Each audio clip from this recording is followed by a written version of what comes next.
Panahon ng pagdarasal at pagninilay-nilay para sa marami nating kababayan ang Semana Santa. Kasabay nito ang pagdayo ng maraming deboto sa mga espiritual na lugar bilang bahagi ng kanilang debosyon.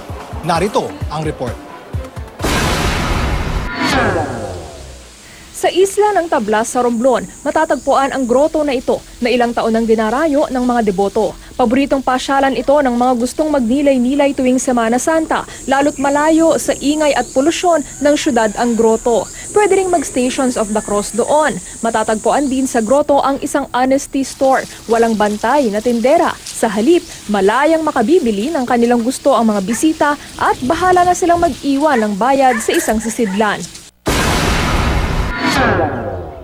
Isa rin sa mga pwedeng pasyalan ang lumang simbahan at bell tower sa Bacara, Ilocos Norte. Sa kabila kasi ng mga nagdaang kalamidad, nananatiling nakatayo ang simbahan, maging ang bell tower. Pinaliligiran ng simbahan ng iba't ibang imahen at mayroon ding groto sa gilid nito. Inaasahang lalo pang dadami ang mga debotong pupunta rito sa susunod na linggo para magbisita iglesia. Ang naturang simbahan ay isa rin sa pangunahing tourist destination sa Bacara.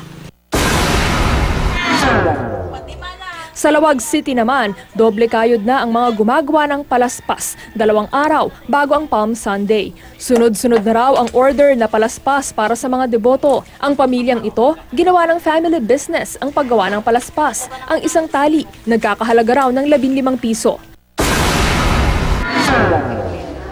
Dinarayo naman ng mga deboto ang isang milagroso umanong imahe ni San Vicente Ferrer sa Barangay Lacandula sa Placer, Surigao del Norte. Bago makapunta sa islang kinaroroonan ng imahen, kailangan munang sumakay ng bangka na halos 1 oras ang biyahe. Pagdating doon, sa isang chapel matatagpuan ang maliit na imahen. Pinaniniwalaang ang pagdarasal sa imahen ay nakagagaling ng mga sakit at nagbibigay katuparan sa mga kahilingan. Ang ilan sa mga deboto na nagpunta sa naturang isla, nagmula pa sa malalayong lalawigan. Sa Virac, Catanduanes, agaw pansin ang isang malaking bato na nasa tabing dagat. Makikita rito ang 2 umanong mukha ni Hesukristo. Ngayong papalapit na ang Semana Santa, unti-unti nang dumarami ang mga pumupunta sa tabing dagat para masilayan ang pambihirang imahe. Tresha Zafra, GMA News.